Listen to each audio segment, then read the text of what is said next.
that America should take care of our veterans before we funnel endless money and resources into people crossing the border illegally. That's all it took. He told me because of that statement that he was sorry he had ever met me. He said that I went hardcore, belligerent, MAGA, and that he thinks that my podcast is just Trump Apologetics. So instead of getting defensive or angry, I sat back for a few minutes and I thought about it. Once people stick one label on you, they stop listening to substance. No, I just refuse to join this weird religion where people define their entire existence by hating one dude.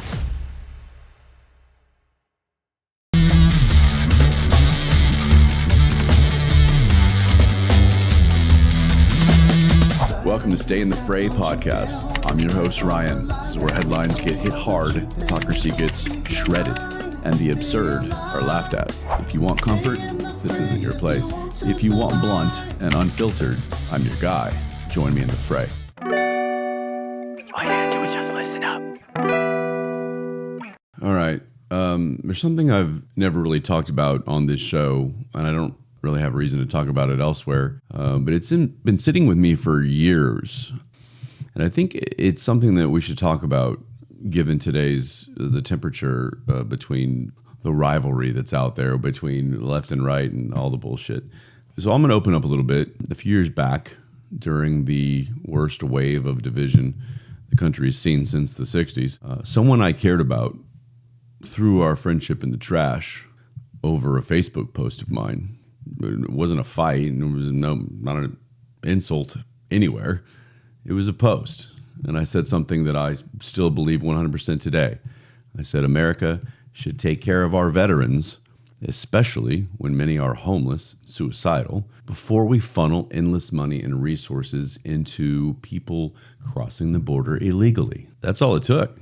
This is a guy I played in a band with for years. Shows, rehearsals, late nights.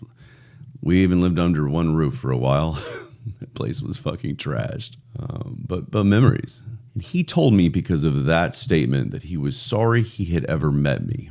I mean, it hurt a little bit, still does, because I love those guys in the band. Like, we were brothers. I mean, you have to be. So I want to dissect this mindset because there's a pattern, and he's commented about it recently to a mutual friend. So, in fact, that friend also was under that same roof for a while on an air mattress by the kitchen door.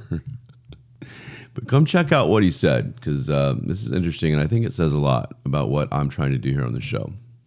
This is Stay in the Fray podcast, Fray Shot. Let's roll. Fast forward to right now. Some mutual friends, middle-aged dads, back pain and nostalgia have been talking about our old band reuniting for one last show. And not the band itself. I mean, these are friends of ours who just loved it and enjoyed it. It would be like one night of magic. You know, like kids would be in the crowd able to watch their father drum. All of us back in our element. I'd love it. I'd love one more jam. I think about it more than they would probably imagine. Just another chance to, we built so much music together and it was so cool. I think it was a little ahead of its time. If you mix heavy rock and roll music with disco and jazz and blues all in one, people aren't quite sure what to think. But there's this whole cloud over the idea, and it's my old guitar player, the one who shunned me. I'm not saying the other guys in the band don't think the same way he does or whatever, but this was a specific incident. So the mutual friend I was talking about reached out and asked him how he felt about the idea of having a reunion. And he said he heard that he and I weren't at the best place right now. And his response, although he said he doesn't want any conflict with me, that's not what it's about. He said that I went hardcore, belligerent, MAGA, and that he thinks that my podcast is just Trump Apologetics. So instead of getting defensive or angry, I sat back for a few minutes and I thought about it. I mean, I've heard these labels and these buzzwords before from all the asshole trolls out there who won't leave me alone. But to hear it from him, I thought I actually owed it some true thought because I care about this guy. I mean, he was in middle school with us. I don't want to be a villain in his story, in his life story. I want him to think back to the great memories also. So I sat with it. I really thought about it. And here's the problem with the labels. Once people stick one label on you, they stop listening to substance. Let me clear something up for anyone who's confused about me, my opinions, or this show. I'm not a Trump apologist. People like to throw that word around. I've criticized him plenty. Do I criticize him as much as you'd like me to? Probably not, because I don't disagree with him as much as some of you do. I don't care that he does mean things, and I don't care that he's a smartass. I'm a smartass. I like it. I don't think any president is perfect or ever will be, including the one I voted for. But if I say that his policy that he's doing is working, or that law needs to be enforced, or the border should be secure, if I say veterans deserve housing before strangers breaking the law deserve hotel rooms, if I acknowledge that, yes, the man has been hit with investigations that turned out to be complete bullshit, suddenly I am an apologist. No, I just refuse to join this weird religion where people define their entire existence by hating one dude.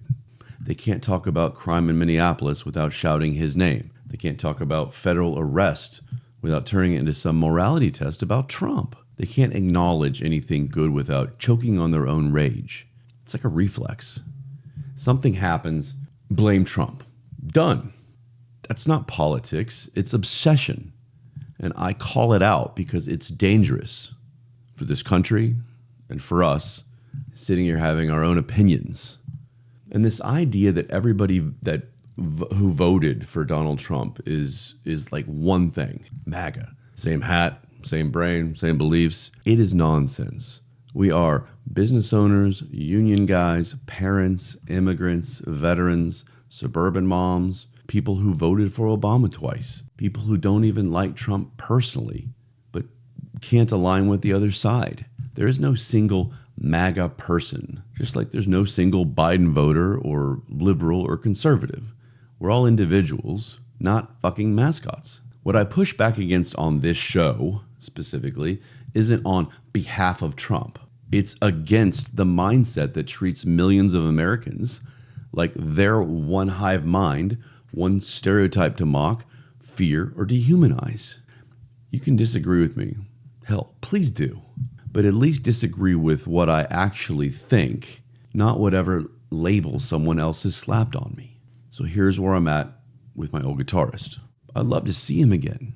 I'd love a chance to talk like adults. Doesn't have to be politics, of course. No Facebook comments, no assumptions, and no labels. Just two guys who made something that we were really proud of, remembering the world felt bigger than politics back then. That's the part that stings the most. Back in those rehearsal rooms, nobody gave a fuck who checked which box on a ballot. Nobody asked what news channel you watched. We cared about the next riff, the next show, the next laugh. We cared about being brothers. He and I had a lot of talks about social issues, but it wasn't tied to this, you either love the president or hate the president. It wasn't tied to that. It wasn't tied to these ideologies on the left right now where everything's got to be a protest and violence and attacks anybody disagrees with you.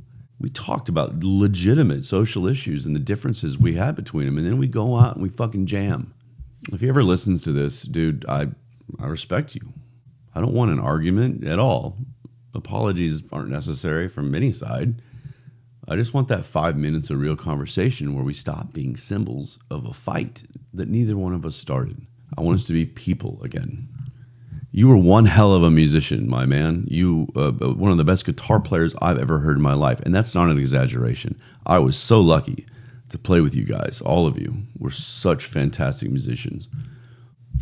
If the reunion ever happens, if it never happens, I'll understand. It'll hurt, and that sucks that kind of dream can't happen. But if it does, it'll mean something deeper than just playing our old songs. It'll mean we finally stopped letting political branding destroy human connection. And that is why I do this show.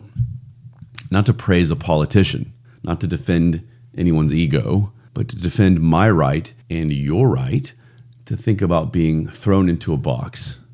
That's the whole point of the fray. It's messy, it's human, and it's honest. What rattles me, what keeps me talking on this show, what keeps me pushing, is the way human beings are turning on each other over headlines and narratives that don't even belong to us.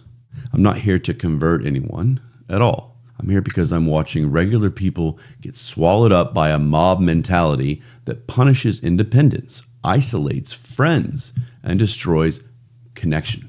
I'm calling out that behavior, the rage, the tribalism, the reflexive hate, because it's breaking up families, friendships, entire communities. It looks political because people make it political. But what I'm actually talking about is human reaction, human fear, human loyalty, human identity, and how easily that all gets twisted.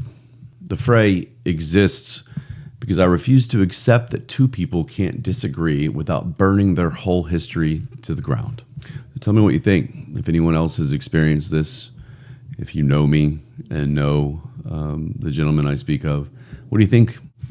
Offer me other topics that you want me to hit with this in mind. I'm ready. I'll hit whatever you want. And I'll leave out Trump's name if you will. See you guys soon. Love you. All you had to do was just listen up.